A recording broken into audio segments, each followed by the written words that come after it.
Assalamualaikum warahmatullahi wabarakatuh. Berjumpa kembali bersama Evangelis Yonatan Nandar. Terima kasih teman-teman sudah hadir pada kesempatan siang hari yang berbahagia ini. Membahas tentang Kasman Kostea Cornelius memang tidak ada hentinya ya. Dari mulai melakukan penistaan agama, sampai berulang kali, 3 kali kena LV, laporan polisi, dan akhirnya ketiga kali juga ditangkap di dalam keadaan melarikan diri, tidak kooperatif, saudara.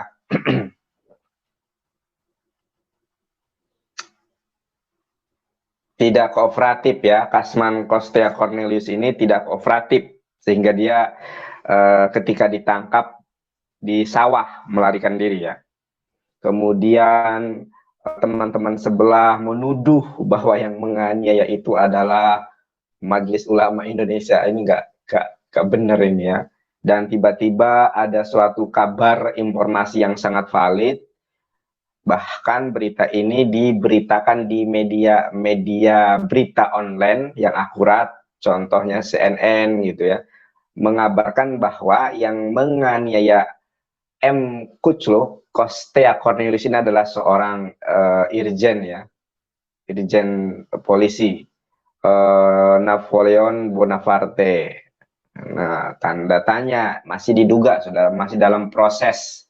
Kemudian proses ya, apa namanya, gelar perkara, nanti akan diidentifikasi apakah betul jenderal irjen ya, irjen polisi Napoleon Bonaparte ini menganiaya Kasman Kostea Cornelius. Tetapi kalau kita lihat beritanya di sini, saudara,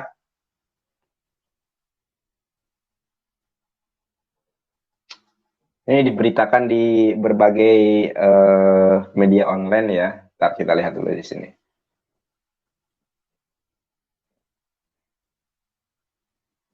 Nah, ini kita lihat di sini nih. Nah ya, Irjen Napoleon diduga menganiaya Muhammad Kece. Jadi sesama tahanan ya. Irjen Napoleon diduga aniaya Muhammad Kece. Ini dari CNN Indonesia, bukan dari saya ya. Nanti nandar hoax, nandar hoax. Ini dari berita CNN Indonesia, salah satu media berita online ya, yang insya Allah sangat terpercaya. Kemudian apa kata dia? Nah, ini dia. Kita baca ya.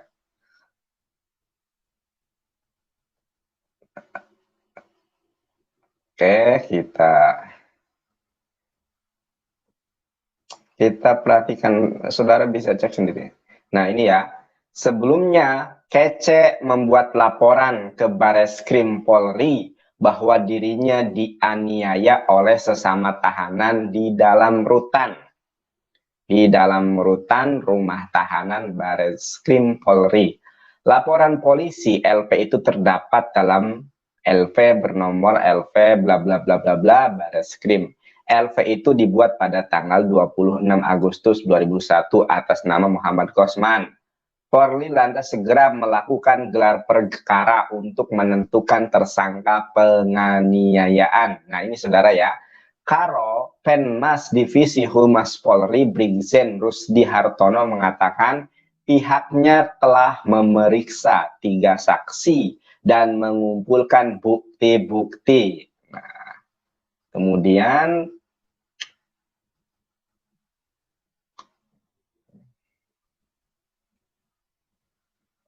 sebentar.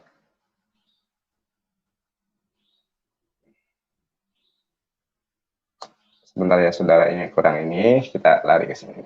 Nah, ini ya. CNN Indonesia, Bareskrim mengkonfirmasi Irjen Napoleon Bonaparte menjadi terduga penganiayaan Muhammad Kasman alias Muhammad Kece di rutan Bareskrim Polri. Sudah tahu pelakunya Irjen Napoleon. Bertanya pula, ujar Kabareskrim Komjen Agus Andrianto saat dimintai konfirmasi Sabtu 18 September. Berarti sekarang ini ya, sudah diproses sidik Jadi saudara, yang melakukan penganiayaan ini bukan Majelis Ulama Indonesia, bukan, tetapi sesama tahanan. Nah, sesama tahanan ini bernama Irjen Napoleon Bonaparte. Kalau dari namanya ini seperti nama seorang panglima perang ya di zaman baheula gitu ya.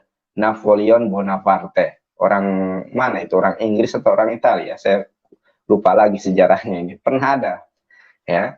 Mungkin saudara-saudara paham siapa Napoleon Bonaparte. Nah, namanya ini CNN ya. CNN Indonesia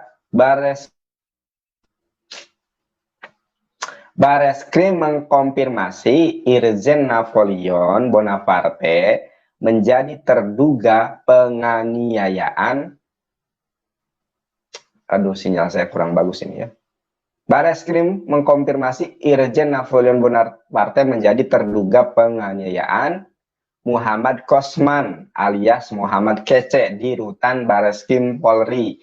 Jadi pelakunya bukan MUI, oten-oten, teman-teman oten, pelakunya adalah diduga ya. Diduga, terduga.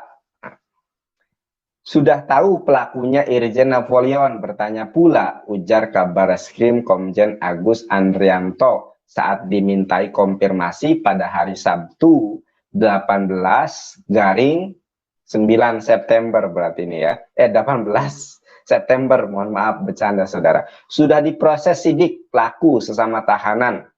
Korban saat itu di ruang isolasi.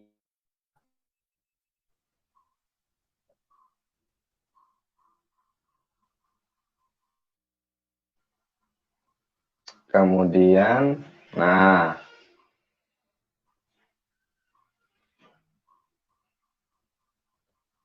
Agus menyebut Irjen Napoleon dan Kece sama-sama tahanan di rutan Bareskrim Polri dan diduga penganiayaan terjadi saat Muhammad Kece sedang menjalani isolasi setelah ditangkap. Kece diringkus setelah menjadi tersangka kasus penistaan agama.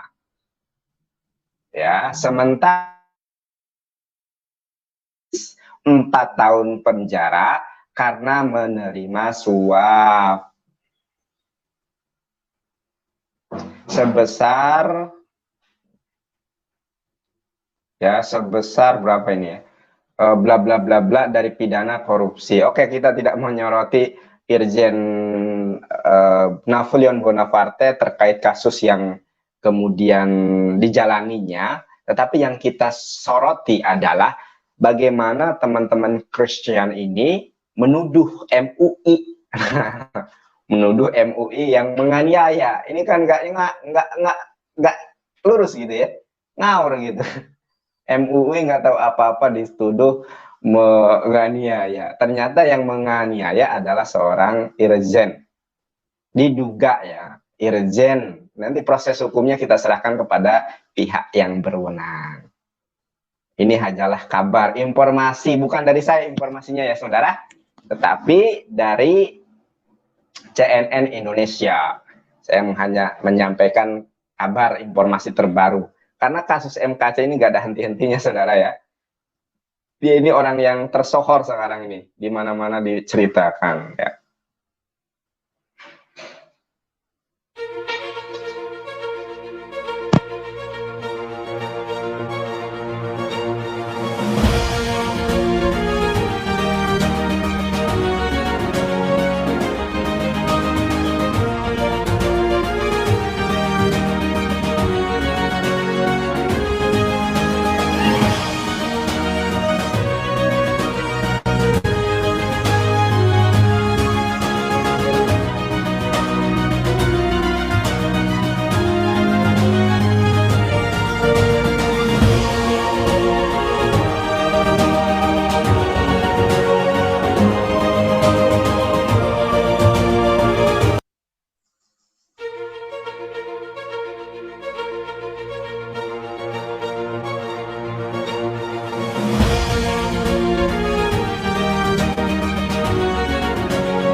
Oke, saudara.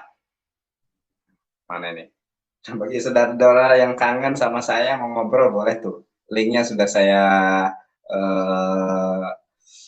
ambilkan di chat, live chatnya.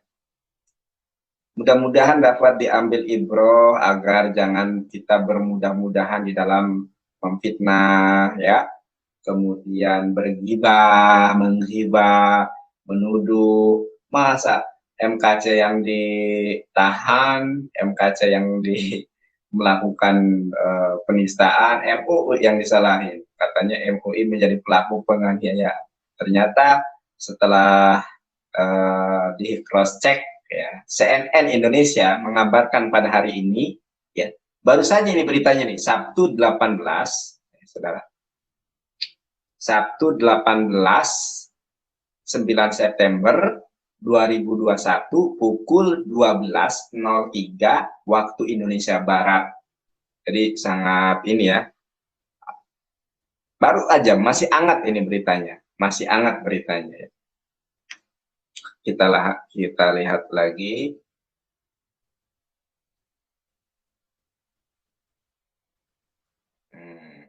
Wah, itu saudara, itu mohon maaf ya, itu yang jenderalnya ini tangannya gede banget, badannya gila. Wih, kalau aku kan badannya kecil ya kan, badanku kan kecil.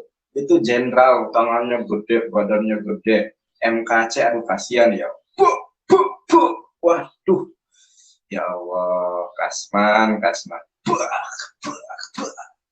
Aku belum pernah berantem, saudara. Jujur, aku belum pernah berantem ya. Nggak tahu aku yang berantem tuh gimana caranya ya. Wah, MKC ya. Jadi teman-teman jangan terprovokasi. Pelakunya bukan WMUI ya, tetapi jenderal, seorang irjen ya. Irjen ini juga tahanan dalam kasus ini ya.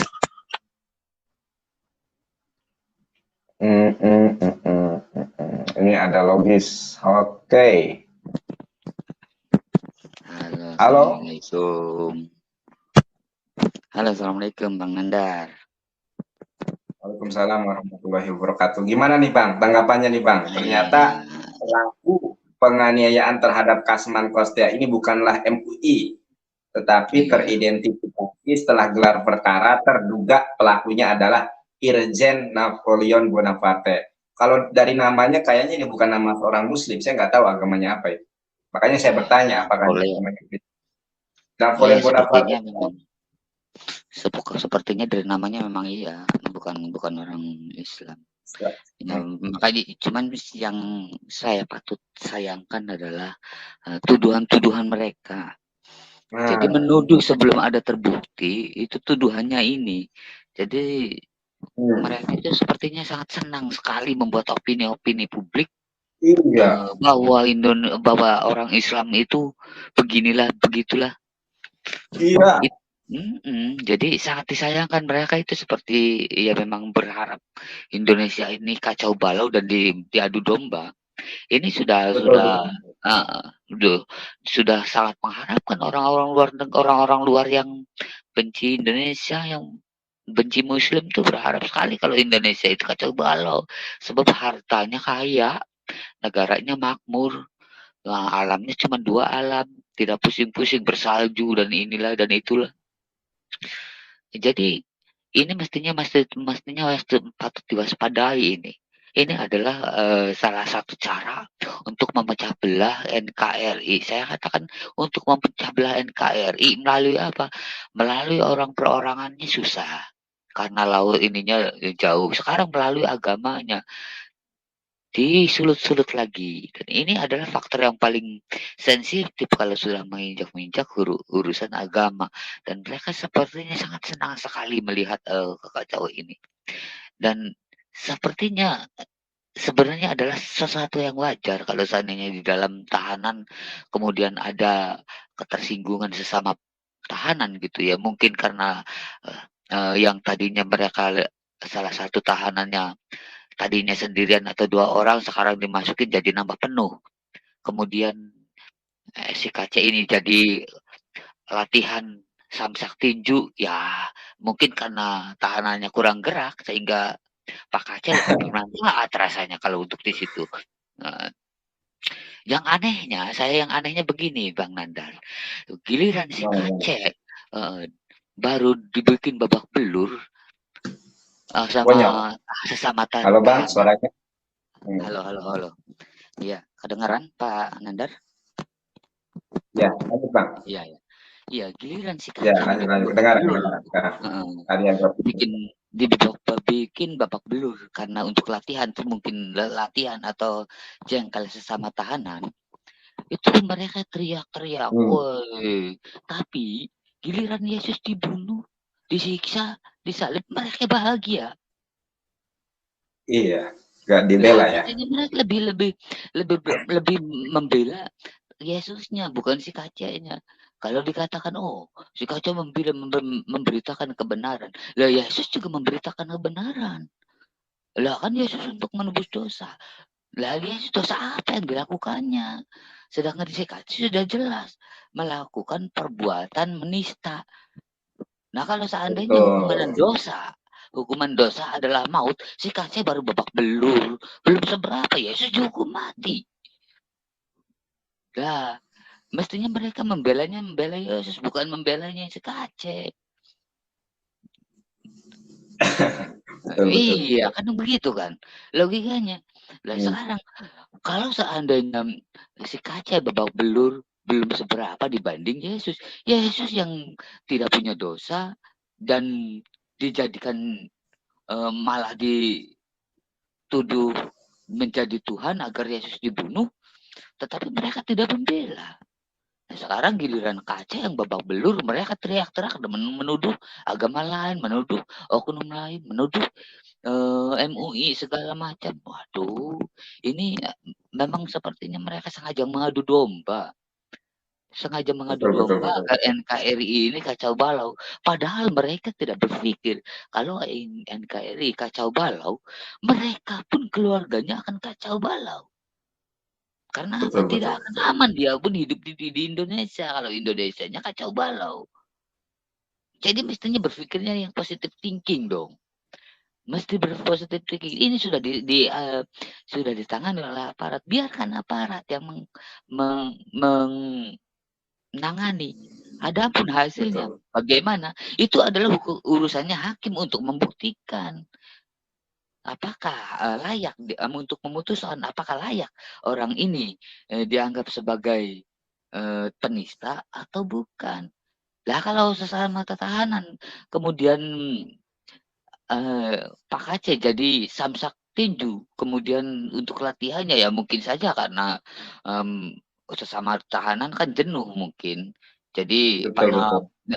Pak Aceh ini buat latihan, "Ayo Pak Aceh," karena nggak kalah kuat ya bisa jadi dia bonyok. Kalau mau Aduh. enak, Tapi, jangan tidurnya di ah, kadisel, tidurnya di betul. hotel. Itu kan Hmm, upah perbuatannya. Jadi sedangkan upah dosa adalah maut. Si Kacek baru bonyok, belum baru banyak. seberapa. Yesus dihukum mati mereka bersyukur, bahagia dan berharap. Lah Betul, lantas betul. siapa yang Kok mereka yang kemudian, yang ini? nah menurut Heeh. Abang, kenapa mereka kemudian memfitnah MUI ini? Apa kaitannya coba? Lah Ini itulah ya, berdasarkan apa? saya yakin di belakang orang-orang ini adalah orang-orang yang menginginkan NKRI ini kacau. Mereka ini mengharapkan di Indonesia ini adalah, dipecah belah dengan dasar apa, dengan dasar undang-undang penistaan agama. Karena apa? Kalau seandainya dibiarkan saja penista agama ini akan Indonesia semakin kacau. Kalau Indonesia kacau, maka yang kacau siapa? Ya kita-kita juga. Betul, betul. Sebentar, Kemanapun Kak Logis. Ini iya ada iya. yang mau masuk, namanya siapa ini ya? Emil Al-Fatih, mohon maaf, Depis not connected. Mungkin pakai Google Chrome ya, biar bisa masuk. Silakan Pak Logis, masuk lanjut. Iya. Jadi sudah saya katakan, Indonesia ini adalah negara yang subur dan makmur dengan keindahan-keindahan alamnya, baik alam lautnya, daratnya, dan eh, human-nya, manusianya sudah di kondisinya sudah kondusif dan kemanapun kita pergi merasa aman, jangan dibikin lagi menjadi kacau dengan asumsi dan provokasi yang sekiranya membuat Indonesia jadi kacau balau. Betul, betul, betul. Bukan kita saja yang akan menjadi kacau. Orang yang menuduhnya pun akan menjadi kacau. Mereka akan semakin kacau dan hidupnya pun tidak akan aman. Jika negara ini tidak aman, kemana-mana tidak nyaman. Mereka tidak berpikir seperti tahun-tahun dahulu. Bagaimana Nah, kasusnya di zaman-zaman manusia sedikit berkata ini aja dikarungin. Zaman dahulu lebih parah dari sekarang. betul. Asal menyinggung penguasa sedikit saja, zaman dulu sudah dikarungin. Lah ini sudah menyangkut ke dalam penistaan agama dengan merubah-rubah ayat. Si kaca ini mesti menista dengan merubah-rubah ayat. Ayatnya sudah jelas diputar-putar, dirubah-rubah seenaknya saja. Nah sekarang kalau seandainya si Kace babak belur di situ itu belum seberapa, sebab upah dosa adalah maut. Maut ya, harusnya maut ya. Silakan. Makasih Pak Logis, ini sudah datang juga Pak Bro John Bae ini. Ini assalamualaikum Pak. Assalamualaikum. Selamat siang, assalamualaikum. Saya Muslim. Mau tanya ini, apa benar itu pelakunya Ijen Napoleon? Saya rasa jangan salah keburu itulah yang pelaku. Saya berita itu sesama tahanan itu. Masa seorang jenderal turun tangan langsung? Saya nggak percaya aja gitu loh. Mungkin ada informasi. Ini informasinya Pak, saya putarkan lagi ya Pak. Mohon disimak dengan baik. Sebentar, saya putarkan lagi. Sebentar ya Pak, sebentar. Ya. Ini beritanya dari CNN. Dari CNN, ya sebentar Pak. CNN Indonesia atau luar negeri? Indonesia.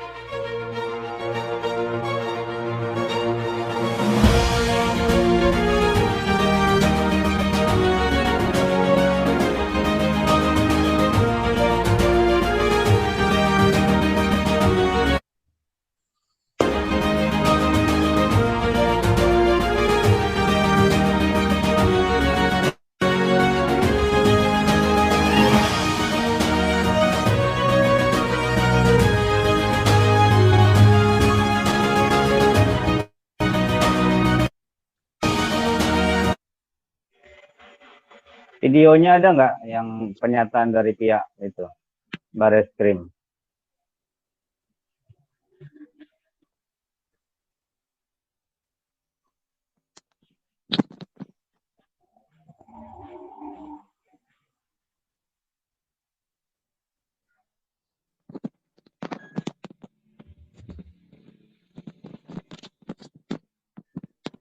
Halo, halo. Ya halo.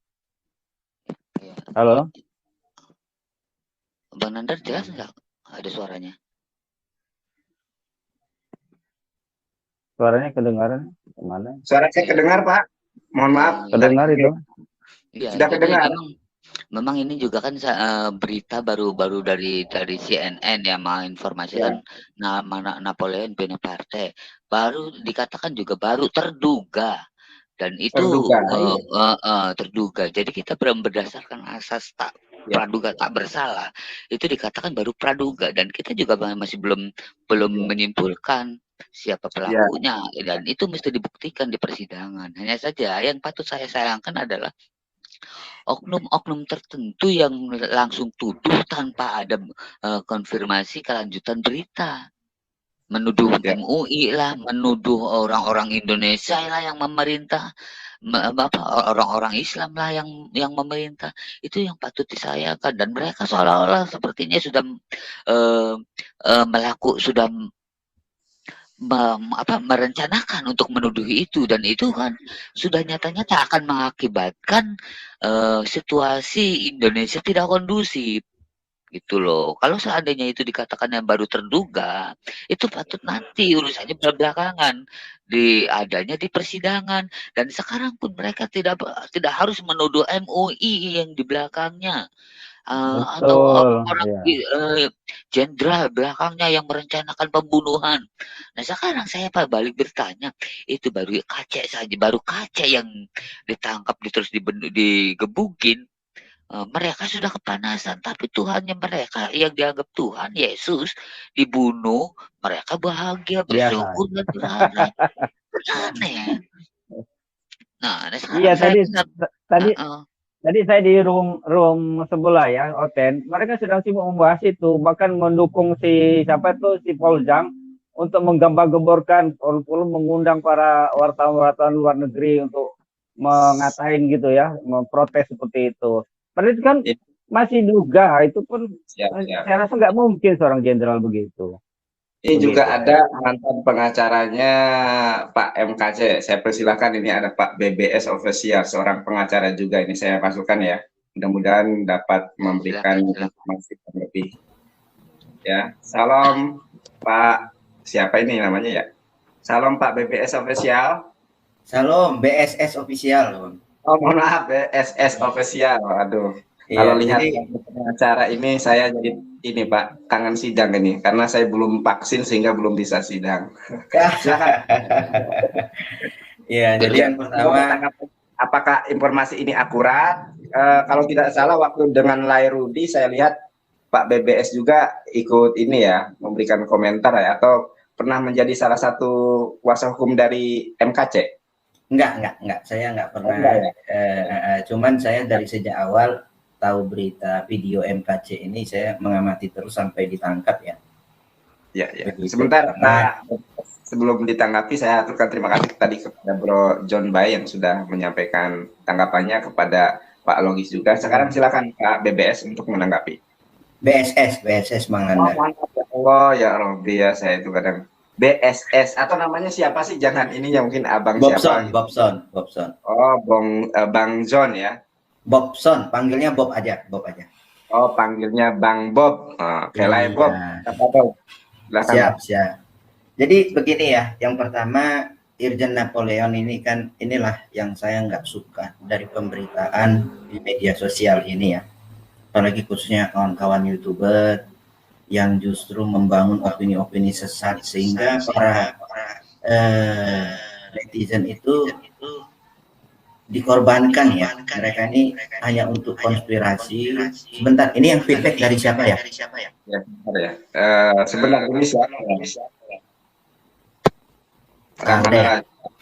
Baik. Jadi yang pertama itu Irjen Napoleon itu sudah divonis 4 tahun kasus suap Joko Chandra. Jadi Irjen Pol Napoleon ini adalah merupakan narapidana atau tahanan di Bareskrim. Jadi seharusnya kalau kita mau mengacu kepada statusnya, itu Irjen itu nggak boleh dipakai lagi dong. Harusnya kan berita itu MKC dianiaya sesama tahanan. Iya, betul. Karena kalau dipakai Irjen Napoleon seperti itu kan seolah-olah dia jenderal aktif. Padahal masyarakat kan nggak sangat banyak yang tidak tahu Irjen Napoleon ini siapa sih begitu. Karena pemberitaan Joko Chandra kemarin juga ya hebohnya cuma beberapa saat.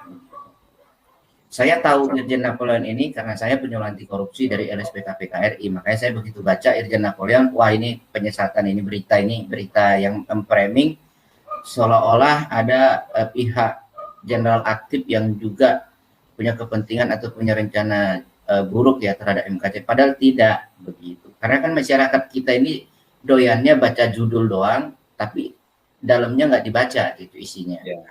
Nanti screenshot, habis itu share, sebarin. Begitu juga di channel-channel kawan-kawan kita yang lain yang justru seolah-olah menuduh ada pihak dari kepolisian yang turut andil mengenai Pak MKC begitu. Sejak awal saya juga beberapa kali ikut ya di Zoom-nya Paul Zhang itu Paul Zhang itu tidak usahlah seperti itu. Proses penegakan hukum di Indonesia biarkanlah berjalan sesuai dengan aturan yang berlaku.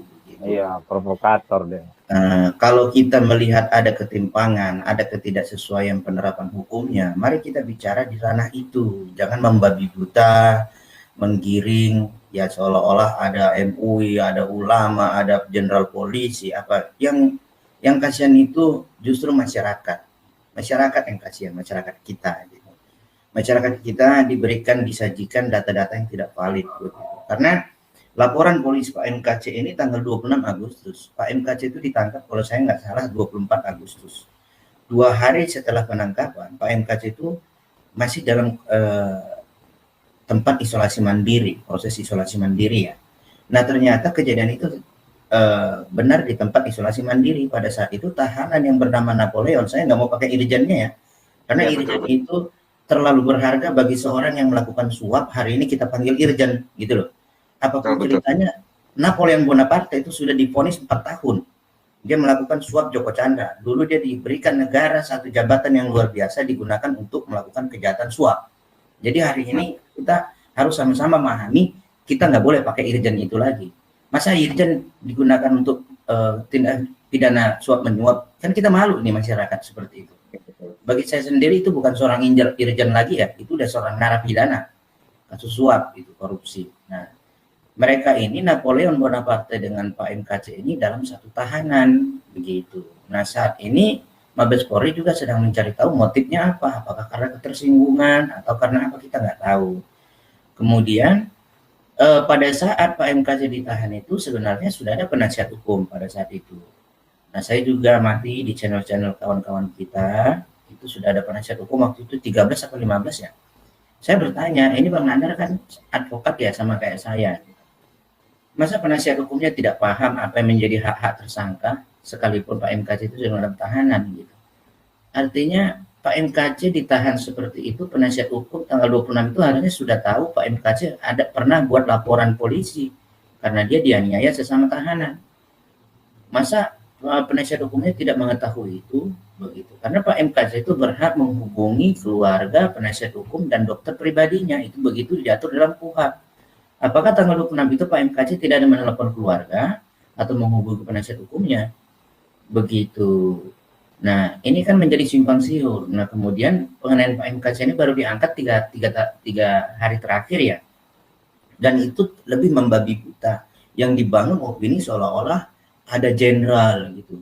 Saya mau katakan, saya bukan berpihak ke manapun ya, enggak. Karena saya mungkin Bang Nandar paham ya, profesi advokat itu seperti apa gitu.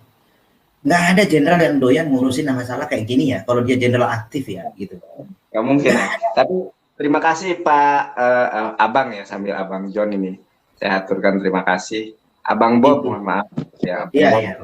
Jadi bahan evaluasi juga buat saya. Saya juga kan baru mendengar informasi ini pada awalnya. Nah, saya juga pada awalnya ketika melihat informasi ini, karena saya lihat informasi ini ketika saya membuka HP, tiba-tiba ada notifikasi ya, tiba-tiba MKC dianiaya jenderal.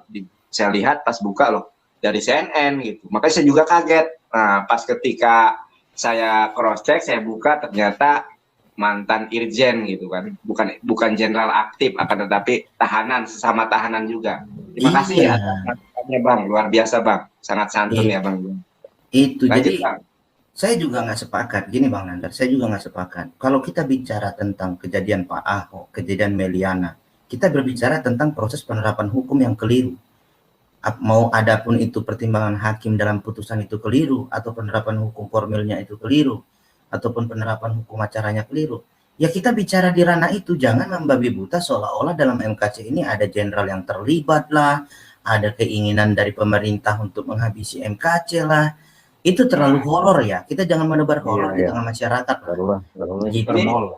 Kalau boleh tahu Bang, menurut tanggapan Abang, kenapa ada simpang siur juga, ada intervensi dari MUI, jenderal, tadi jenderal sudah dibahas ya. Ini kok tiba-tiba MUI dilibatkan juga untuk menghabisi MKC katanya di rutan. Ini gimana menurut Abang? Saya harus jujur gitu, karena apapun agama kita itu mengajarkan kita harus jujur begitu. Saya harus jujur menjawab pertanyaan ini gitu. Yang saya lihat justru ini kepentingan orang-orang lain yang justru mau jadikan MKC ini dagangan gitu. Saya nggak suka.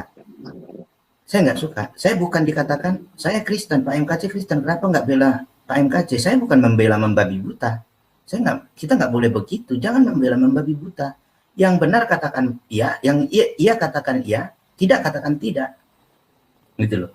Kalau kita membela membabi buta, bangsa ini mau kita jadikan apa?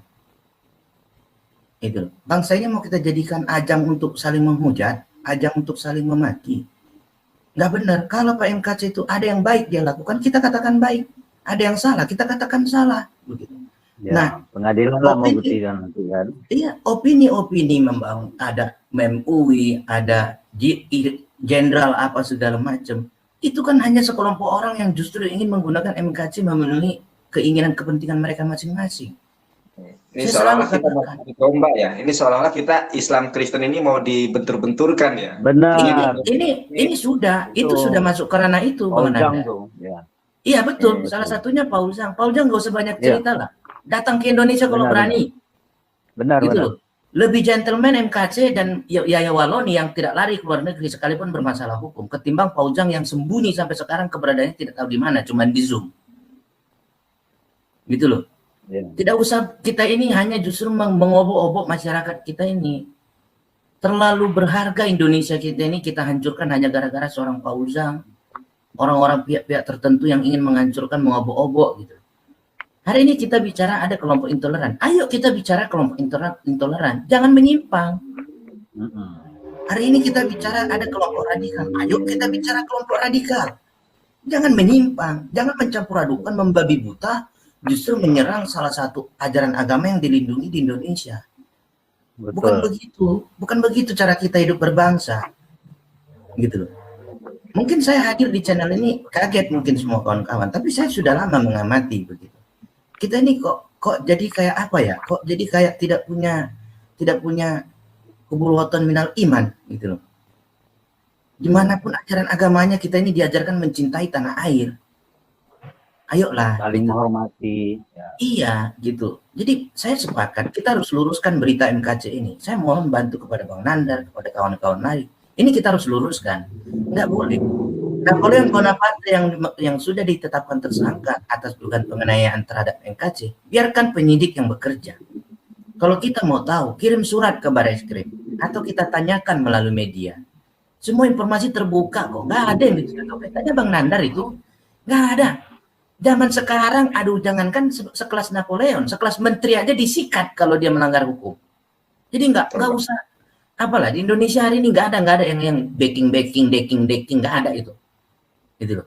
Lihat kan kemarin menteri di OTT sama KPK, nggak ada itu. Mau dia menteri sekalipun, mau apapun melanggar hukum itu harus disikat. Jadi nggak usah dibangun opini publik, seolah-olah ini ada kepentingan MUI, ada kepentingan apa, enggak lah. Di channel saya semalam baru bahas kedudukan MUI dalam penistaan agama. Saya bicara tentang tinjauan secara juridis, secara kedudukan hukum. Tapi saya nggak pernah bawa MUI menuduh ada kepentingan menyuruh nangkap MKC, mendanai MKC, atau menyuruh MKC dibunuh atau apa. Enggak, itu garing. Itu enggak bermanfaat. Itu penyakit untuk diri kita. Kebohongan itu penyakit. Jangan justru kita sebar, kita tebar. Semakin banyak kita menyimpan kebohongan, diri kita ini jadi diri yang penuh dengan kebohongan. Akan menambah kebohongan baru, selalu menambah kebohongan. Kali berbohong. Dan apa yang masalah sebenarnya kita nggak bisa obatin kawan-kawan. Kita nggak bisa obatin gitu loh. Kita katakan Yahya Waloni, siapa sih ada agama yang suka melihat ada kejahatan? Nggak ada itu di Indonesia. Kalau ada itu oknum, selagi saya katakan oknum. Gitu loh. Itu hanya kelompok tertentu. Kalau Islam itu jahat, mungkin saya umur 35 hari ini 36, mungkin saya sudah tidak bernyawa. Dari kecil saya hidup di sekeliling orang-orang Islam. Rumah saya itu di belakang musola. Gitu loh. Siapa yang mau katakan semuanya mau katakan Islam itu jahat, Islam itu Abang ini aman sentosa semuanya, Bang. Itu yang saya bilang Bang Nandar. Gitu. Saya minta juga dari saudara-saudaraku Bang Nandar dan kawan, udah jangan diladenin Bang. Gitu loh, jangan diladenin. Kita menjurus aja. Kita bahas tentang penistaan agama. Ayo, saya sepakat. Kita angkat, apakah MKC menista? Undang saya. Saya akan bicara seobjektif mungkin. Tapi ketika saya bahas Yahya Waloni, saya undang kawan-kawan yang muslim. Artinya apa? Kita harus berani tunjukkan kalau mereka ini salah, ya salah. Gitu loh. Kita bisa memperbaiki diri ketika kita berani mengatakan apa yang salah. Kalau kita nggak berani mengatakan yang salah, itu kita nggak bisa memperbaiki diri kita, kawan-kawan. Ada yang salah di bangsa kita hari ini, itu harus kita akui. Ayo, kalau ada mengatakan seperti kawan-kawan saya, saudara saya seiman yang sering menghujat agama Islam, saya mau katakan, saya buktikan Islam itu tidak sejahat itu. Ini diri saya, usia 36 tahun, satu luka pun tidak pernah tergores di tubuh saya. Saya hidup dari kecil itu begitu oe-oe gitu, begitu lahir ke dunia sampai 36 tahun, itu depan, belakang, samping, cuman di atas aja karena langit ya, nggak ada rumah di atas. Kalau ada rumah di atas, saya itu dikelilingi umat muslim. Saya rumah di belakang musola. Dulu saya masih ingat ketika saya hari Minggu nggak ke gereja, saya itu dimarahin sama tetangga. Saya dibilang apa? Kau gimana mau jadi orang, sembahyang aja nggak mau karena saya nggak pergi ibadah. Begitulah damainya kami. Begitulah indahnya hidup kerukunan beragama itu. Alhamdulillah. Kalau misalnya Bang, kalau misalnya semua seperti Bang Bob, mungkin saya juga nggak hadir di YouTube ini, Bang. Sama, iya. Saya Halo Bang SS. Ini Halo Bang SS. Pencerahannya Bang Bob. Terima kasih Bang Bob, luar biasa Bang Bob. Kalau untuk Bang Nandar, Bang, aku sepakat, Bang. Kita siapapun orangnya silakan berapologet. Kita harus bela iman. Tujuan kita membela iman itu, Bang, agar kita bisa lebih merenungi, meningkatkan iman kita. Iya, hakikat pentingnya iman dalam kehidupan kita itu apa sih? Gitu loh. Silakan kita boleh berapologet gitu loh. Tapi jangan cara berapologet justru menghina, menghujat agama lain. Saya katakan gitu loh. Saya juga nggak suka, Bang, ketika ada orang murtad, dia murtad hanya karena sifat duniawi. Gitu loh. Itu bukan murtad yang seperti yang di iman di Kristen, Bang. Nggak gampang punya iman di Kristen itu, Bang. Saya usia 36 tahun aja, dari kecil sampai sekarang itu Kristen. Saya nggak terlalu sombong menyombongkan iman saya. Lah ada yang murtad cuma 5 tahun, 4 tahun udah serasa dia yang paling paham tentang ajaran agama Kristen. Lantas menghujat-hujat agama lain, agama dia dulu. Kalau menurut Abang nih ya, ini gejolak ini juga ditimbulkan dari kesaksiannya channel Yusuf Manubulu. Menurut Abang, saksian Yusuf Manubulu ini dibenarkan enggak, Bang? Berdasarkan Abang yang sebagai seorang Kristen gitu, dibenarkan nggak pengakuan-pengakuan yang begitu terlalu bombastis antara judul dengan kesaksian kadang berbeda? Karena ini juga sebetulnya pemicu disintegrasi sosial umat beragama di Indonesia. Saya muncul juga, Bang, dulu saya nggak tahu YouTube itu seperti apa. Cuma karena terlalu banyak kemudian kesaksian-kesaksian yang terlalu menyakiti hati kami, akhirnya kami muncul di sini. Menurut Abang bagaimana terkait kesaksian Yusuf Manubulu? Kalau itu Abang katakan, Bang, saya sudah ambil beberapa video Yusuf Manubulu dan ada juga yang yang Ikim yang itu. Saya sudah ambil, saya akan coba, saya mau lapor. Gitu loh. Saya mau lapor mereka-mereka ini, Bang. Karena buat saya itu bukan begitu. Cara berkesaksian di Kristen itu bukan dengan menghujat, menjelekkan agama Islam. Itu kan Yusuf Manubulu kontennya semuanya tentang muslimah, anak ustadz, muslim taat, pindah ke Kristen. Itu semua isinya. Gitu loh. Saya mau katakan di mana siapa ada di dalam Alkitab ya, di ayat mana yang ada diajarkan untuk menghujat atau menjelek-jelekkan agama lain? Nggak ada itu. Itu hanya berdasarkan pendapat mereka. Mereka menyimpulkan caranya seperti ini. Gitu loh. Saya nggak suka yang seperti itu. Kalaupun Anda murtad, silakan murtad, tapi jangan jelek-jelekkan agama lain. Ingat Anda di Indonesia. Anda bukan di hutan rimba. Kalau Anda di Amerika silakan. Tapi ingat, di Indonesia tidak boleh seperti itu. Ada aturan yang harus kita junjung bersama, tanggung jawab kita bersama. Gitu loh. Hari ini mereka berkata, saudara-saudara saya mengatakan minoritas. Kalau kita sudah tahu minoritas, berarti mayoritas punya tanggung jawab lebih besar untuk menjaga kerukunan Indonesia, kan? Karena mereka mayoritas, tanggung jawab itu jauh lebih besar dibanding kita minoritas. Lah kenapa kita minoritas justru mau membangun suatu hal yang justru membuat kita semakin rusuh gitu? Janganlah hanya mau menunjukkan, oh kalau saya ini sudah murtadkan sekian orang. Itu kan kontennya Yusuf Manubulu, lihat. Hanya tentang muslimah taat, anak ustadz masuk Kristen ini. Pokoknya muslim tinggalkan masuk Kristen, Muslim masuk Kristen. Itu aja isinya semua. Plus nomor rekening dimasukin. Iya. Akhirnya apa? Jujur saya yang membaca aja saya nggak suka gitu loh. Ini orang dia pikir dia tinggal di mana ya? Gitu loh. Banyak saya itu HKBP, saya itu jemaat HKBP. Saya dari kecil bapak-bapak, ibu-ibu di HKBP itu tidak pernah yang seperti ada di konten Yusuf Manipulu itu. Tidak pernah. Bisa tanya di HKBP bagaimana ketaatan saya beribadah. Saya itu pemain musik di gereja, saya pelayan di gereja. Dari saya masih belum menikah, saya sudah lakukan itu. Saya nggak perlu banyak apa, begitu. Tapi saya nggak pernah lihat, dengar, saksikan pendeta HKBP itu ngomong kayak Yusuf Manipulu, gitu loh. Buktinya pendeta-pendeta HKBP bisa membangun iman saya selama 36 tahun. Usia saya 36 tahun. Nggak ada yang keliru. Bagus, gitu. bagus. Lah, nggak ada, mesti harus menunjukkan ini itu apa Islam tinggalkan itu. Ya benar, Bobson Simbolon, Bapak. Saya Bobson Tamsir Simbolon. Nggak harus mengatakan saya murtad dulu apa ini. Enggak. Saya mau cerita di sini. Ini buat pelajaran buat kita semua ya, kawan-kawan ya. Biar kita paham bagaimana indahnya hidup rukun beragama itu. Dulu ketika saya pulang kampung ke tempat mertua saya di Makassar, istri saya itu orang Toraja. Dia punya teman. Dia punya teman pada saat itu, temannya itu Muslim. Terus dia datang ke rumah hari Natal ke rumah mertua, dia cerita mau murtad, mau masuk Kristen. Saya tanya, "Dek, kau masuk Kristen karena apa? Karena laki-laki itu atau karena hatimu?" Dia bilang, dia pertama mau bohongi karena hati, karena ini gitu. Saya katakan, kalau kau jadi Kristen karena laki-laki itu, kalau laki-laki itu pergi lagi nanti meninggalkanmu, kau mau kemana? Ingat dek, jangan permainkan Tuhan dengan semudah itu. Saya katakan begitu. Puji Tuhan, akhirnya apa? Dia pertimbangkan, nggak jadi masuk Kristen. Karena apa? Saya nggak mau ada orang yang masuk Kristen itu hanya gara-gara laki-laki, hanya gara-gara uang, hanya gara-gara ini pertolongan apa yang sifatnya duniawi. Itu nggak kekal. Gitu loh. Itu nggak kekal. Sudahlah, mau berapa banyak pun mualaf, mau murtad, itu nggak usah kita bicarakan di ranah publik. Cukup tunjukkan kepada Tuhan kita masing-masing. Anda seorang murtad, tunjukkan Anda itu menjadi pengikut Kristen yang baik.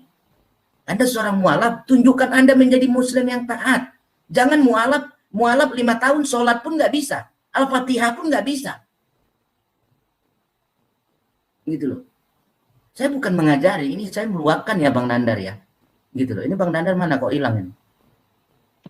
Setuju Pak, setuju. Soalnya begini, saya melihat dari konten-konten yang lainnya itu sepertinya banyak sekali tuduhan-tuduhan yang tidak mempunyai dasar padahal istilahnya belum ada berita-berita yang sudah diputuskan bahwa berita itu adalah benar adanya. Tapi kebanyakan konten-konten yang sebelah itu sudah seolah-olah ujung-ujung sudah menunjuk hidung, sudah menunjuk pelakunya. Jadi sepertinya ini kita seperti sedang diadu domba. Sejauh kita hidup di Indonesia, kita selalu berharap untuk selalu hidup damai berdampingan. Tidak mesti kita harus menuduh hidung seseorang atau menjelek-menjelekkan hukum seseorang atau yang lainnya. Kalau seandainya kita mau menjelaskan, maka jelaskan dengan bahasa yang baik. Tidak harus dengan bahasa-bahasa yang kasar. Begitu Pak Bob. Karena kita memang seharusnya saling menghargai. Kalau Indonesia kacau balau, maka yang akan menghasilkan dampaknya, mereka juga kehidupannya akan kacau balau. Sebab ini menyangkut ke dalam NKRI, yang ada di dalamnya adalah mereka juga. Jadi semestinya kita harus toleransi mana yang layak kita ucapkan dan mana yang layak kita sembunyikan. Itu mesti kita harus bisa menahan diri. Jangan sekonyong-konyong kita harus ucapkan dan tuduhkan apa yang kita pikirkan, sedangkan sesuatu itu belum tentu adanya. Begitu kan Pak Bob? Betul. Apalagi kalau sudah masuk ke ranah hukum, ya kita serahkan aja ke pihak yang berwenang yang menangani ya. Jangan keburu-buru. Seperti contoh yang baru-baru ini pendeta Ruli menuduh umat Islam yang membakar gereja. Ternyata jemaatnya sendiri kan jadi kacau gitu. Sementara dia sudah marah-marah, sudah ngata-ngatain begitu. Silakan Pak. Terima kasih Pak Assalamualaikum. Lagis, terima kasih Pak. Baru mau saya sapa ini. Terima kasih Iya. Pak Lagis, Pak John, dan ini sudah hadir juga Pak Alwan. Terima kasih juga ini Bang Bob Pak ya. Dani tuh. Pak Dani, Masya Allah Pak Dani, ini baru masuk juga. Assalamualaikum semuanya. Ini saya aturkan sebelum nanti Ustadz Alwan dan Pak Dani berbicara. Saya sampaikan terima kasih nih kepada Bang Bob ya. Bang Bob Johnson ya, Bang tadi Simbolon. Bobson Samsir Simbolon.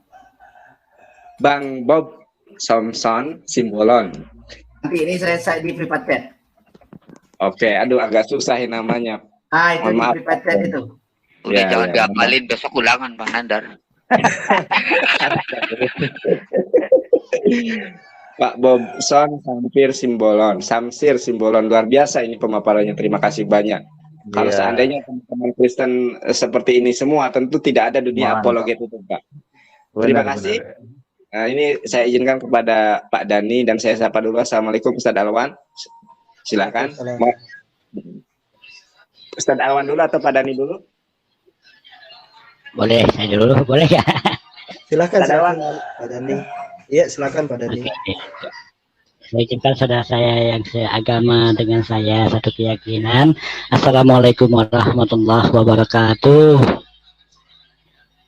Waalaikumsalam warahmatullahi wabarakatuh. Waalaikumsalam warahmatullahi wabarakatuh. Pak Dan Dani. ya, salam juga buat nih BSS.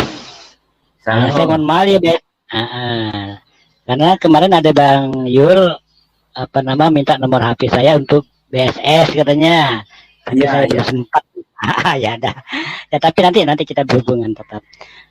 Ini kalau kita melihat dilematik yang ada ataupun polemik yang ada mengenai kasus HMT, Haji Muhammad Kosman atau apapun istilahnya itu, ini kan sudah mengarah kepada A1. Nah, cuman memang aneh ya, kita sebagai umat Islam juga aneh. Kenapa saya katakan aneh? Dalam umat Islam ini, diri umat Islam, di dalam diri umat Islam itu, sekalipun orang tersebut ataupun personel tersebut tidak tahu tentang sholat, dia seorang penjahat, ya kan? Ini umat Islam nih, saya bicara tentang umat Islam. Dia penjahat ini, masuk penjara misalnya kan, tidak tahu ngaji, tidak tahu sholat, tidak tahu nilai-nilai Islam. Tetapi di saat agamanya dihina, agamanya dilecehkan, agamanya diselewengkan, secara otomatis giroh dalam dirinya itu, dia rela mengorbankan nyawanya, mengorbankan darahnya untuk membela terhadap penyelewengan maupun pelecehan terhadap nilai-nilai agama yang dianutnya, padahal dia sendiri tidak sholat, ya kan, tidak ngerti agama. Lucu memang, umat Islam itu sangat aneh bagi saya. Bahkan kalau kita diteliti, bolehlah Bang BSS meneliti itu kan. Jadi dalam arti kata, umat yang beragama ya di dunia ini, sekali lagi umat yang beragama di muka bumi ini, yang yang seperti umat Islam ini tidak ada. Itu yang aneh, itulah yang aneh. Kenapa saya katakan aneh tadi? Umatnya ya, bukan aja umatnya yang nggak ngerti agama Islam, tidak pernah sholat, tidak tahu ngaji, tetapi di saat agamanya dihina, dia rela tuh mengorbankan nyawanya, bahkan lebih lebih garda terdepan dia yang tampil daripada orang-orang yang mengerti agama. Itu fakta itu. Kita bisa lihatlah di Indonesia yang jelas di depan mata kita. Walaupun dia seorang pemabuk, dia rela itu mengorbankan nyawanya. Itulah anehnya umat Islam di muka bumi ini. Agak aneh.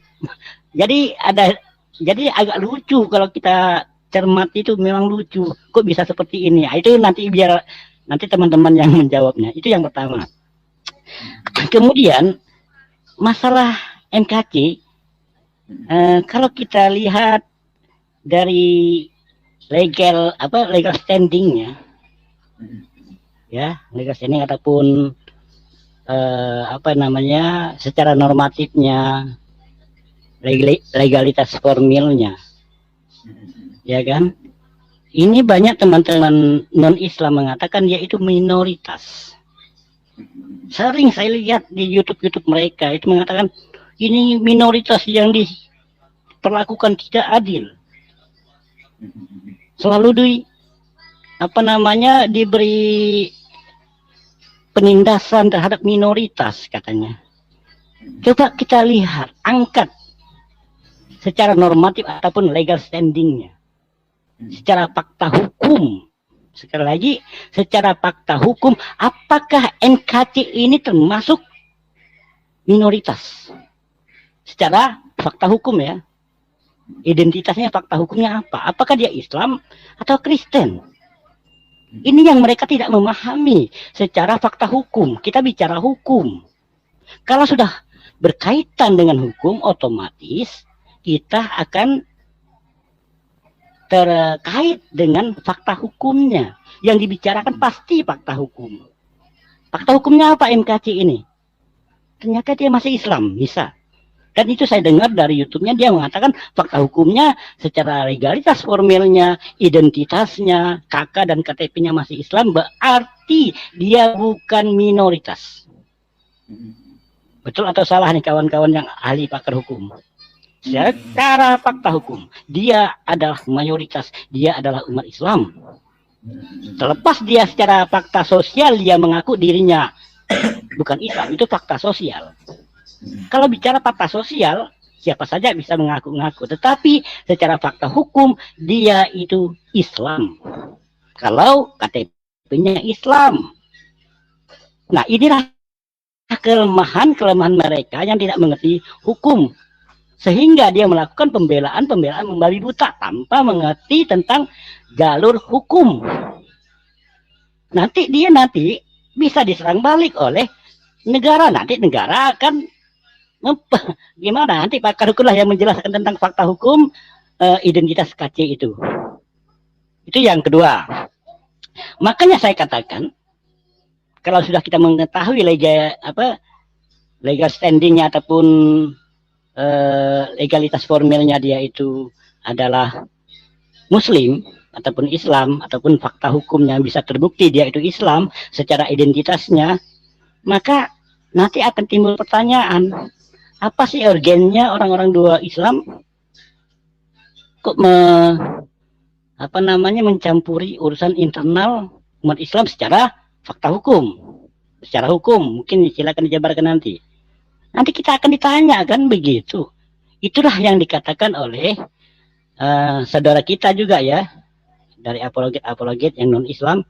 Salah satunya yang kagum juga dengan SD ataupun Rudy Yohanes, sang debaters itu, yang menggelar teman-teman mereka itu seorang begodes kan begitu. Dan itu benar. Karena banyaknya begodes inilah yang menyebabkan bangsa kita, rakyat kita, terjadinya gesekan-gesekan yang nggak karuan, sehingga timbullah ya kan, ya perdebatan ataupun ya awalnya diawali dengan perdebatan, nanti ujung-ujungnya aja ada pergesekan, percikan api, ujung-ujungnya nanti ada ledakan. Itu yang kita hindari.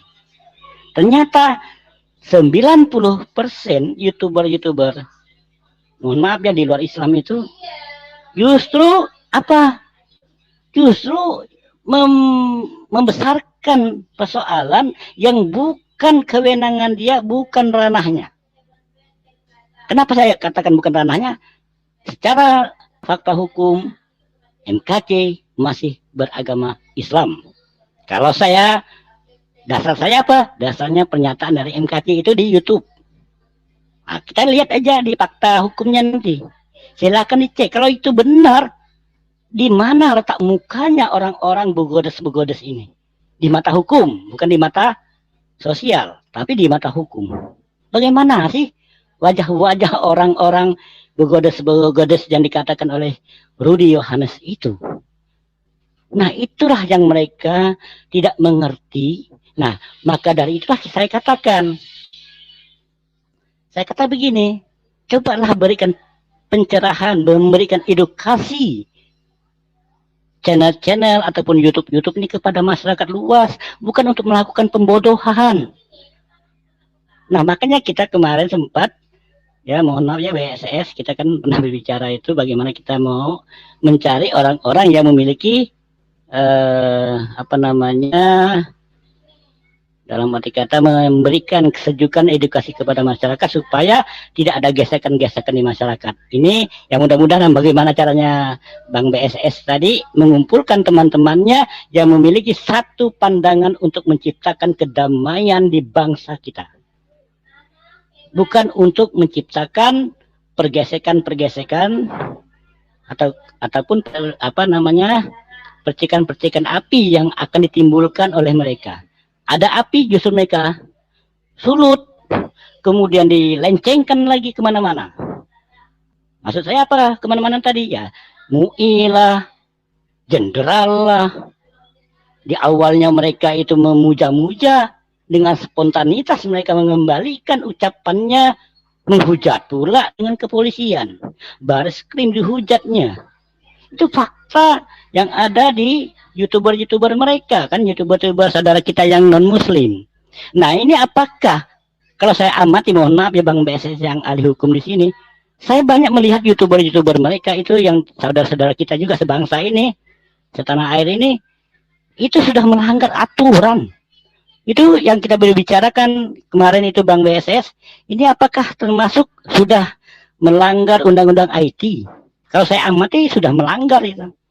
Karena sudah ada unsur mengatakan begitu dan begini itu kan, dan itu mereka secara menyeluruh 90% channel-channel non-Islam itu mengatakan hal demikian. Nah, yang jadi masalahnya kenapa tidak dipanggil? Maka saya berpikir karena terlalu banyaknya channel-channel ini yang mengungkapkan apa namanya pelecehan, sehingga barangkali polisi tidak sanggup karena terlalu banyak. Itu kan biasanya kan tidak bisa kita memanggilnya. Biasanya seperti itu. Contoh orang-orang demo itu kan tidak bisa semuanya dipanggil walaupun mereka melakukan kesalahan secara berjamaah, ya kan? Sulit itu. Itulah kelemahan di hukum kita. Kalau sudah terlalu banyak, sulit untuk kita mengambilnya, termasuk para YouTuber yang melakukan kesalahan. Kalau sudah terlalu banyak memang sulit itu. Mungkin dari cyber IT, dari Bareskrim mungkin sulit juga untuk menjaringnya. Nah, ini yang perlu dibicarakan oleh para pakar-pakar hukum, termasuk Bang BSS maupun Bang Yonatan Nandar ataupun yang lainnya yang di bidang hukum itu bisa bisa menampungnya. Supaya apa? Supaya dapat memberikan kesejukan kepada masyarakat, menghindari gesekan-gesekan sosial. Terima kasih, itu saja barangkali. Sekali lagi saya ucapkan Assalamualaikum warahmatullahi wabarakatuh. Silakan lanjut. Waalaikumsalam warahmatullahi wabarakatuh. Selanjutnya terima kasih kepada Pak Dhani yang telah menyampaikan tanggapannya. Karena ini sudah hampir, kalau di sini sudah masuk waktu asar, maka Ustadz Alwan mungkin sebagai penutup di dalam perjumpaan pada sore hari ini untuk menyampaikan tanggapannya. Ustadz Alwan, silakan Ustadz. Sebentar Bang Nandar sebelum ke Pak Ustadz, izin ya Pak Ustadz ya, izin sebentar. Ya, saya mau katakan yang pertama begini, terkait dengan apa yang disampaikan Pak Dan itu, nanti Bang Nandar coba buat itulah diskusi, kita kaji. Jadi biar opini itu jangan liar. Bagaimana ini MKC dan Yahya Waloni ini? Kita harus objektif sehingga tidak terjadi hujat menghujat gitu loh. Dan orang-orang yang mau menjadikan ini dagangan, kita bisa sumbat Bang Nandar gitu loh. Kita bisa tutup rapat dengan menyampaikan hal-hal yang betul-betul mengedukasi dan bermanfaat untuk masyarakat di luar begitu. Gitu. Nanti undang dari Bang Nandar siapa? Kita bedah secara pasal penistaan, undang-undang etik. Jadi lebih bermanfaat begitu. Kemudian yang kedua ya Bang Nandar ya.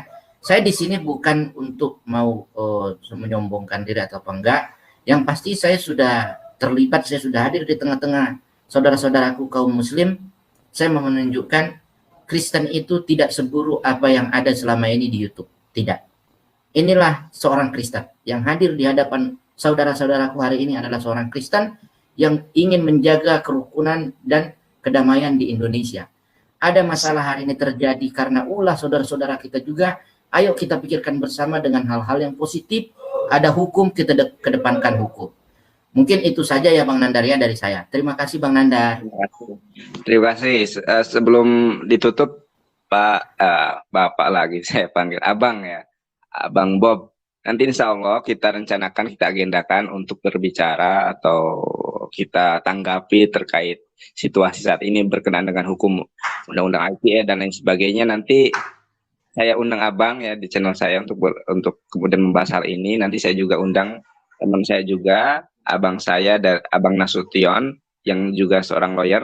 Nanti kita bertiga berbicara tentang hukum. Mudah-mudahan mengedukasi ya Bang. Insya Allah Bang. Nanti kita agendakan Bang. Mudah-mudahan Abang berkenan ya Bang. Siap, berkenan, sangat berkenan Bang. Siap. Terima kasih Bang atas kehadirannya, sangat memberikan suasana yang damai ya, suasana yang seandainya teman-teman Kristen seperti Abang semua kita rukun damai sejahtera Bang. Tidak akan ada gontok-gontokan. Justru saya hadir di sini, seandainya damai rukun mungkin saya nggak akan hadir di YouTube ini Bang. Terima kasih Bang. Silakan Ustaz Alwan. Ya.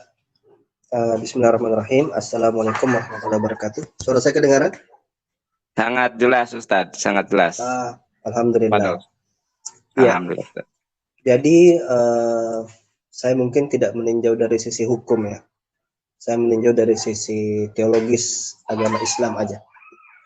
Dan suara saya ini selalu sama dari satu channel ke channel yang lain, termasuk pada hari ini di channelnya Bang Nandar. Yang pertama, ketika Ibnu Katsir menafsirkan la ikraha fiddin, ya, tidak ada paksaan di dalam agama itu. Di situ Ibnu Katsir memberi catatan yang sedikit bisa kita beri bold ya, kita tebalkan.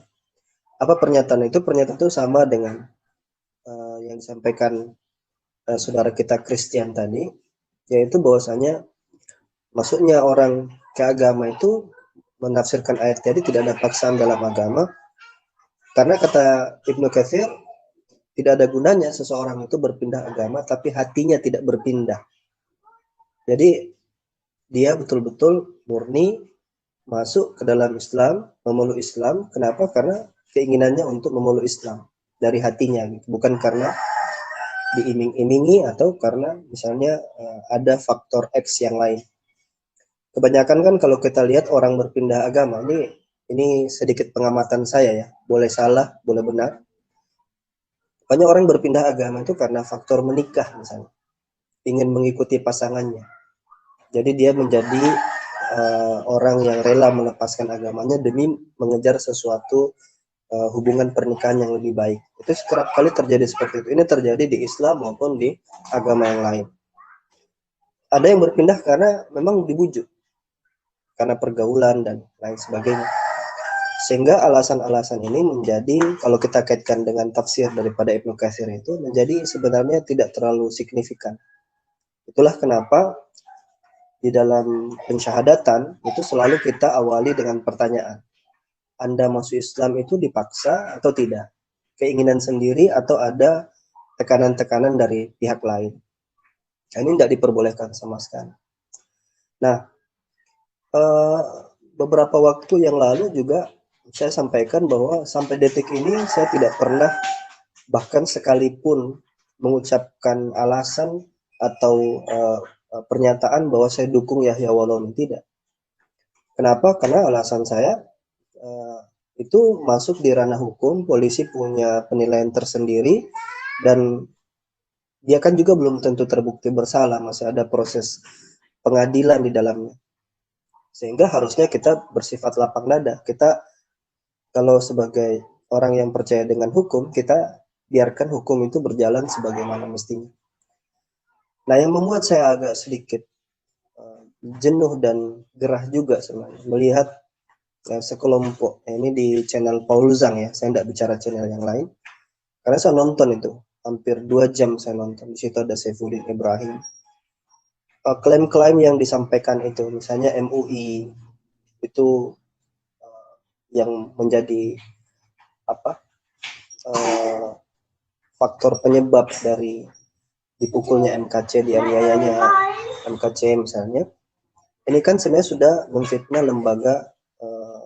lembaga besar di dalam Islam ya, karena seluruh lembaga ini kan semua sudah Muslim itu semua berkumpul di bawah MUI. Terus yang kedua, dia mengatakan bahwa ada jenderal yang bermain di balik penganiayaan dari MKC tadi.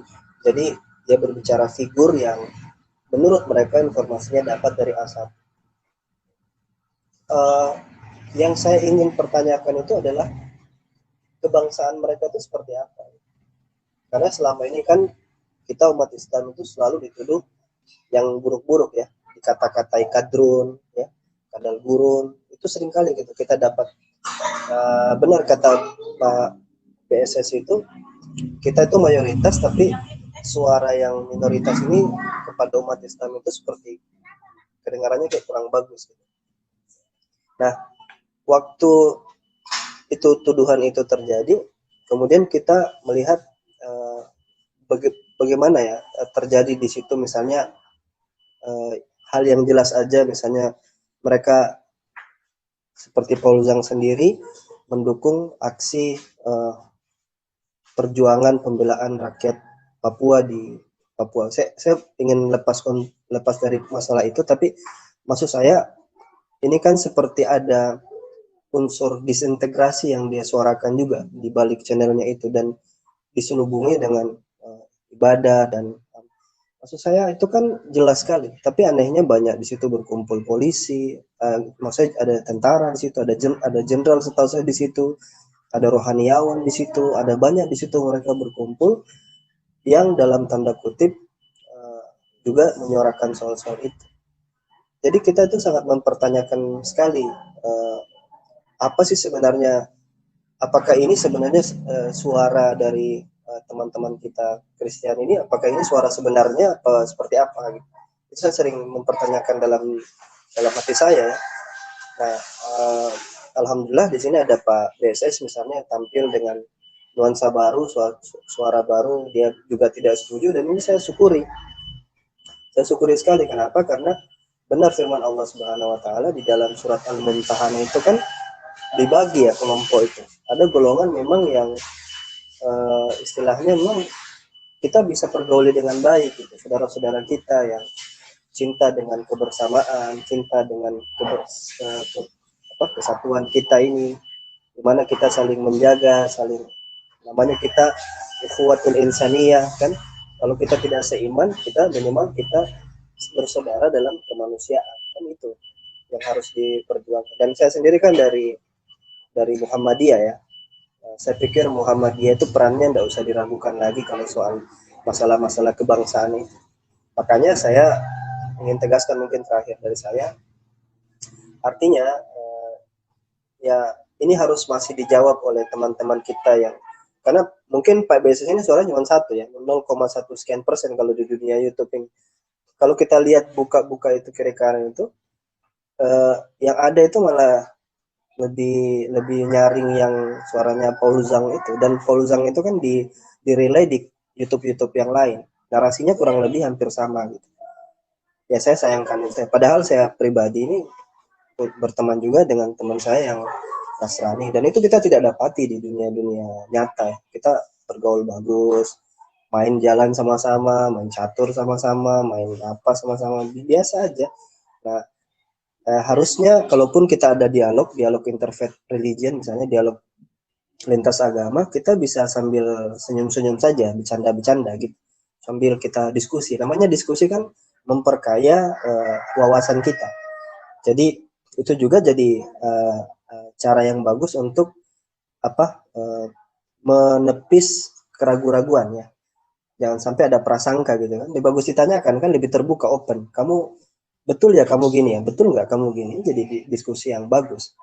Nah ini sayangnya di channel Paul Zhang itu nggak ada diskusi, yang ada hanya membangun provokasi menurut saya. Jadi diajak untuk membenci ini, membenci anu, bahkan membenci negara kita sendiri ya. Jangan sampai ulah Paul Zhang yang cuma satu orang itu sendiri bisa mempengaruhi Kristen yang jumlahnya banyak ini itu sangat disayangkan sekali ya. Jadi kesannya juga kita jadi curiga juga, jangan-jangan mereka ini pro degradasi juga, maksudnya apa namanya, pro disintegrasi gitu. Saya pikirnya seperti itu dengan apa yang saya lihat di channel-channel Paulzang ini. Ya itu saja, makasih banyak. Assalamualaikum warahmatullahi wabarakatuh. Waalaikumsalam. Bentar, boleh saya instruksi sedikit aja. Terima kasih. Boleh Bang Yolanda? Bang, atas penjelasannya. Gimana, Adani?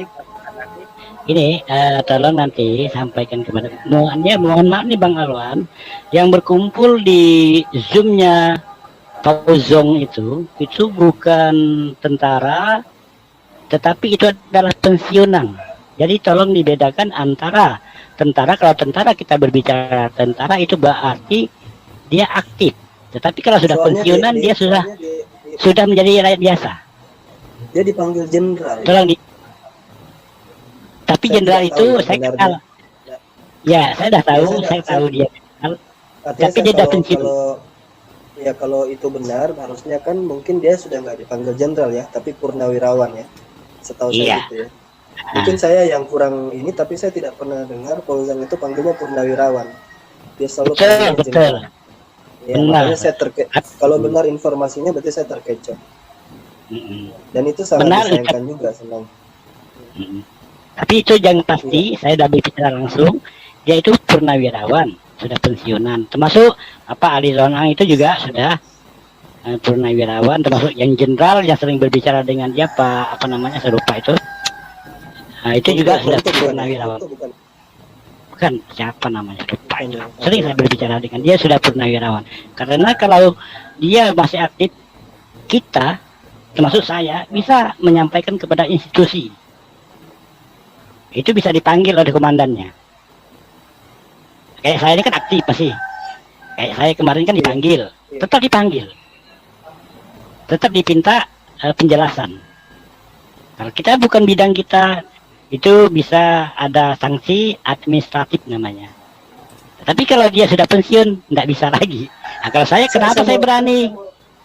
Kenapa saya berani di YouTube ini, di media sosial? Karena ada bidang saya punya juknisnya. Jadi saya bisa untuk melakukan hal itu. Itu aja barangkali, silakan. Saya bisa bertanya kepada teman-teman di sini ya. Belum kita tutup ya mungkin. Statusnya Paulzang ini kan tersangka ya. Dicari-cari Interpol. Lalu kemudian sampai sekarang masih daftar pencarian orang, DPO.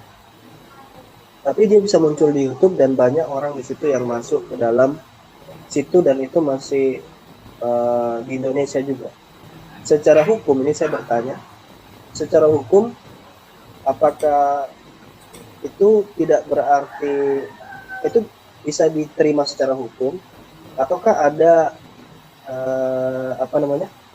ada sanksi hukum gitu kalau misalkan sudah masuk DPO atau sudah di pencarian Interpol? Nah, itu kira-kira bagaimana teman-teman, Bang Yonatan Nandar sama BSS ini, karena kan lebih tahu tentang hukum. Baik, ini Bang Nandar dulu yang jawab atau gimana? Atau silakan Bang Bob, saya persilakan kepada tamu. Baik, ya benar ya, itu Pak Ustadz salah satu yang saya persoalkan sekarang, dan saya sudah coba surati Bareskrim dan Menko Infocom ya. Karena dengan kehadiran Paulzang sebagai seorang tersangka dan dinyatakan DPO itu, dia hadir di tempat-tempat channel seperti itu, diberikan waktu dan kesempatan, itu sama dengan melindungi pelaku kejahatan gitu. Padahal di undang-undang kita itu, di undang-undang KUHP kita itu, melindungi itu sama dengan turut serta melakukan atau memberikan sarana dan prasarana. Karena setiap Paulzang hadir di channel-channel itu, saya lihat ya itu ujaran kebencian, berita hoax gitu. Jadi sebenarnya mungkin saya yakin Bareskrim juga sudah mengamati channel-channel mana saja ini yang pernah disinggahi oleh Paulzang. Polri itu nggak diam kok Pak Ustadz. Polri itu nggak diam, cuman Polri itu ada tata cara kinerjanya, apalagi undang-undang ITE ya. Itu memang betul-betul membutuhkan langkah-langkah taktis yang efektif. Kemudian Paulzang itu kan keberadaannya tidak di Indonesia, jadi mungkin sedang menjalin komunikasi dengan pihak internasional atau Interpol, bagaimana ini orang bisa ditentukan atau statusnya seperti apa, apakah dideportasi nanti dari negara keberadaannya atau diberikan izin kepada pihak kepolisian Indonesia untuk menangkapnya. Nanti sama-sama kita tunggu Pak Ustadz. Tapi kalau seperti itu sudah melanggar hukum, dan saya sendiri sudah menyurati pihak Menko Infocom untuk menyumbat atau menutup saluran-saluran yang memberikan kesempatan kepada Fauzan untuk masuk dan menyebarkan berita-berita bohong. Mungkin dari saya itu Pak Ustadz. Aduh, Masya Allah. Ya, terima kasih. Terima kasih Bang Bob, luar biasa. Nanti kita kolaborasi bersama ya nanti dengan lawyer-lawyer Muslim juga supaya kita berjalin lagi nih keharmonisan antar umat beragama, karena sejauh ini waduh luar biasa ini kita rupanya sedang diadu domba ya, sehingga terjadi disintegrasi sosial di antara kita. Saya tertarik dengan apa yang disampaikan tadi Ustadz Alwan, Pak Dhani, Bang Bob, bahwa ada upaya dari pihak luar untuk kemudian mengadu domba kita agar sesama anak negeri ini nggak akur gitu. Dan mudah-mudahan kita dapat memulihkan sehingga harmonikan itu kembali lagi terjadi, jangan sampai ada disintegrasi sosial lagi di antara kita. Terima kasih Bang Bob, terima kasih Pak Dhani, terima kasih Ustadz Alwan. 1 jam lebih kebersamaan kita. Mudah-mudahan apa yang disampaikan para narasumber dari Bang Bob, dari Pak Dhani, dari Ustadz Alwan, dan dari teman-teman yang lain juga bermanfaat untuk kita semua. Saya memohon maaf nih Bang Bob, Pak Dhani, dan Ustadz Alwan apabila di dalam memandu live streaming pada sore hari ini ada sesuatu yang kurang berkenan. Apabila ada jarum yang patah, jangan disimpan di dalam peti. Apabila ada kata-kata saya yang salah, jangan disimpan di dalam hati. Terima kasih. Saya aturkan pada semuanya. Saya undur diri. Insya Allah kita sambung pada kesempatan live streaming berikutnya. Assalamualaikum warahmatullahi wabarakatuh. Waalaikumsalam warahmatullahi wabarakatuh.